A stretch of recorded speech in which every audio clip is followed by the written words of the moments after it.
Alrighty, and we are live. So welcome once again to another cast with your host Beef. Joining me is my buddy Snow. How you doing, Shay? Doing good today. How are you, Kyle? I'm doing just fine. Up early for a little bit of casting, taking a break from casting some of the pros, and we've actually got a match picked up from reddit.com/r/starcraft. We have a replay entitled PVT, and there's some other stuff in there. So we'll see what actually happens. So in the bottom right-hand corner, we do have the red Protoss here on Metalopolis. His name is Playmate. And spawning on the left, close by air position, is the blue Zerg, VYE.Shibbxyz. Yeah, so we'll see what Shibby's has got in store for us from Playmate. Once again, this is on the North American server.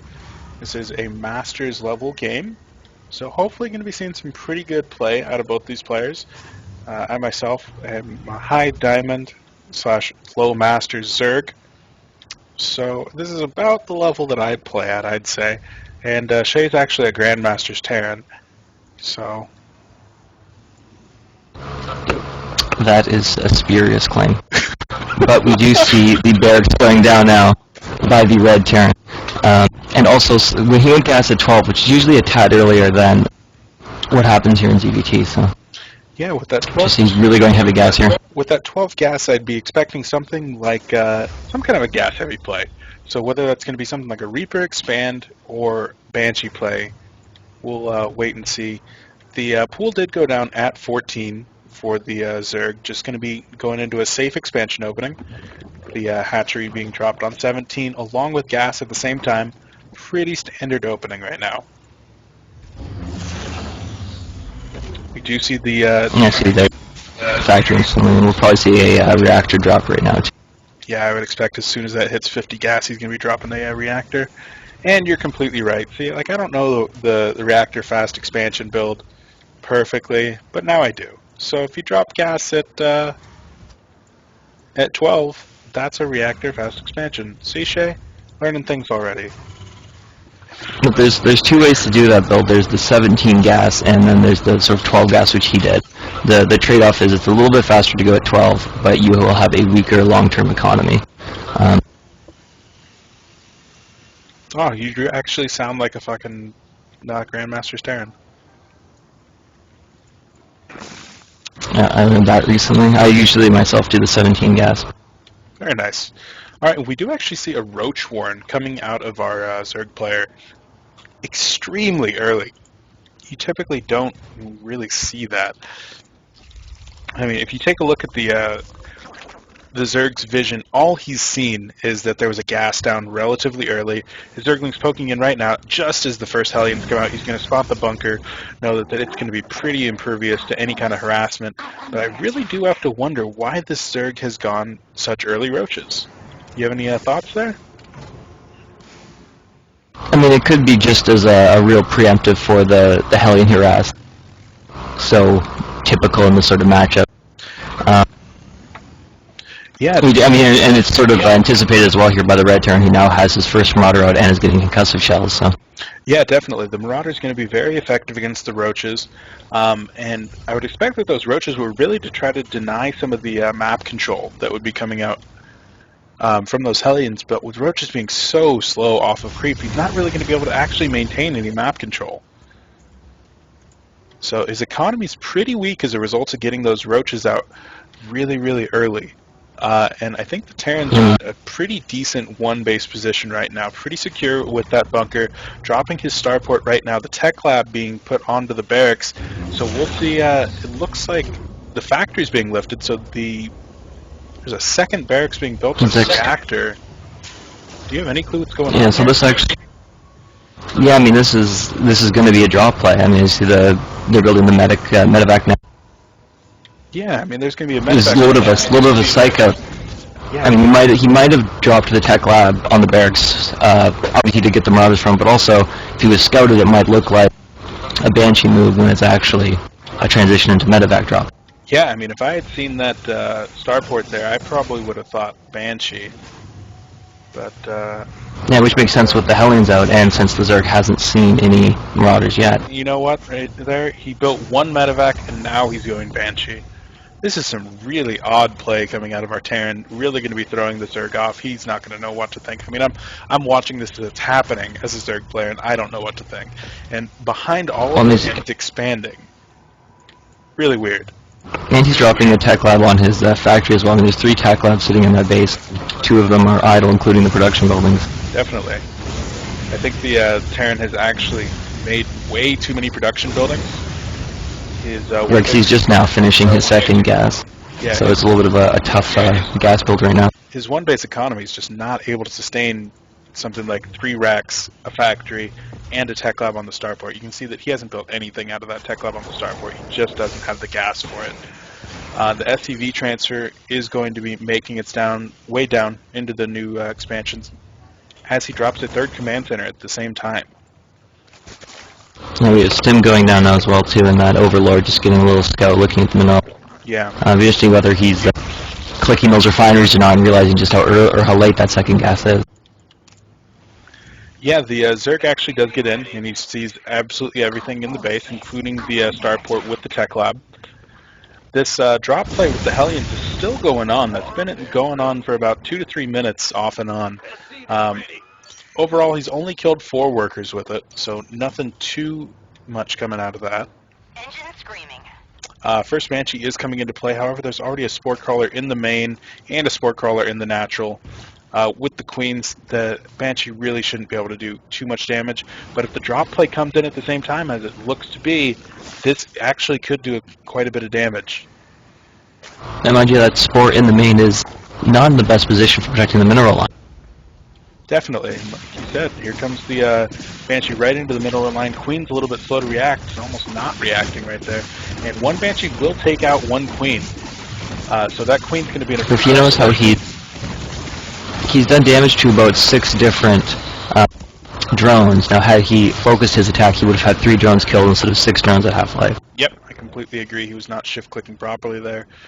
Second Banshee is coming out. The third has been completed for the Zerg. There's going to be some drones being sent over there soon.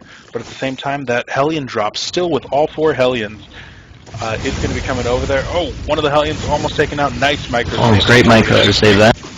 Yeah, exactly. So we got the Banshee once again over here in the main base, but it's targeting the Roach Warren. You know, doing very minimal damage.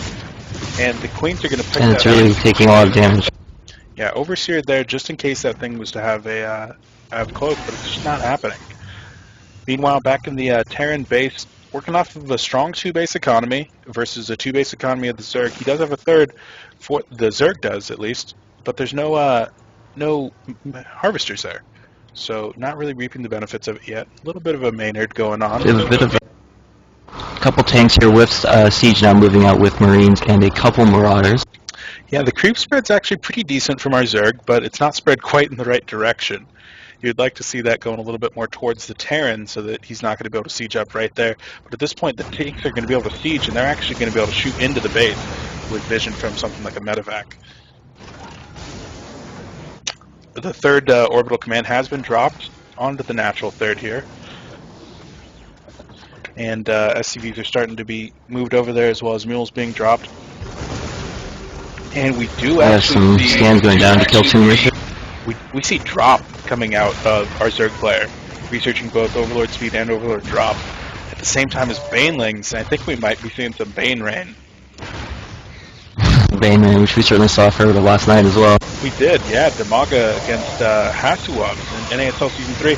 And right now the Roaches are going to be coming in. The Banelings trying to get in there on those Marines. Aren't really able to make good contact just yet. Pretty good micro here by the Marines and the Marauders on creep. Not a single one of those Banelings connected. Overall, pretty good job. However, having to stem quite a bit to get out of there, and without medevac support, that's going to be permanent damage. Absolutely. You know, he did lose 2 tanks there. With, if you notice on his expansion, he actually has 4 harvesters on each gas, which is 1 too many in each case, and only has 2 on each in his main. So a little bit of a macro miss up there. Yeah, definitely. Very nice eye to spot that. So the Zerg actually building a Nidus network. Look at that. Hydralisks and a Nidus. Once again, Hydralisks being a unit that are very slow off creep, very difficult to use. You will often see Nidus come in, not just to be able to get that into a main, but even just to be able Big engage at the third here. Yeah, the engagement at the third. The Roach is moving in, going to be able to snipe off that siege tank. Banelings once again not being able to connect, but the Roaches do look like they might be able to clean up the Marines. But Marines so cost effective against Roaches. And with those two medevacs, the last three Marines aren't going to be able to clean it up, but going to be able to stall long enough for the rest of the Marines and the tank to get there. You can see just how fast that Overseer is with that Overseer speed. 2.75, that's as fast as a standard worker. So this is going to be very interesting to see what comes out of here. And look at this, coming in from the Zerg's main, we do have Zerglings, Hydralisks, all the way, 8 of each in these 3 Overlords, and the Terran is not expected. He does see with his Banshee, if he's looking. Yeah, and he's going to be able to drop right into the mineral line there. There are so many workers that are just going to die. At the same time, he is spreading creep, and there's a Nidus at the 4th. Really exciting. A little bit disappointed that there's no Banelings coming out of these Overlords. With the bio-heavy play, I would expect Banelings more than Hydralisks. Hydralisks, really, really high DPS, but also extremely weak against something like Marines and tanks.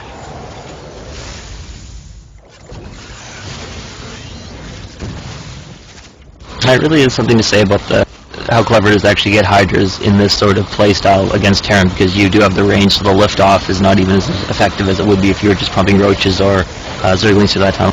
Definitely. If you have Roaches to tank for your Hydralisks, Hydralisks are incredibly effective units. They just do so much DPS, but they're also so delicate. If you're able to get any kind of units onto them, they will die really, really fast. Once again, another Nidus here into the main, out in that smoky area, and Zergling's able to encircle a tank here, blocking the ramp. Marines are going to come in and clean that up, but the Roaches are going to be able to take out the orbital command unless there's any kind of repair. But once again, there's not really strong focus fire from our Zerg player. Yeah, very weak focus. Finally going to be hitting that, yeah, he's going to get that orbital, but a little bit later than it should have been. Being able to take one tank out before everything gets cleaned up here. Well, if he's focusing, he can definitely get that second tank. Looks like he might actually A-click just through the whole thing. And the Terran actually leaves. Yeah, Terran leaves, no GG. But hey, it's ladder. What would we expect, right? But definitely an exciting game. See some stuff that we don't. Really interesting. It seems that. Certainly, sorry to interrupt you. Definitely the Terran, playing a little bit too conservatively with his gas, and it really ended up coming back to spite him in the end, not being able to produce the wall of tanks that he needed or the amount of medevacs that he needed. He was operating off of 3 factories there, but it just seemed like the tanks never really got into full production. Not really quite sure why. And I mean, he only has +1 in a 17-minute game. You'd think he'd get a little bit higher than that. And again, it's largely an issue of not having appropriate amounts of gas coming in and not building your tech at the right times. Sure. But at the same time, some really great micro, some really great Banshee play and Hellion play at different moments in that game. So definitely. All right. Well, thanks for tuning in, guys. Once again, this was Beef joined by Snow. Thanks for watching the cast. I think we might go pick out another one here in just a moment and maybe get another one. But thanks for tuning in, and we'll catch you next time.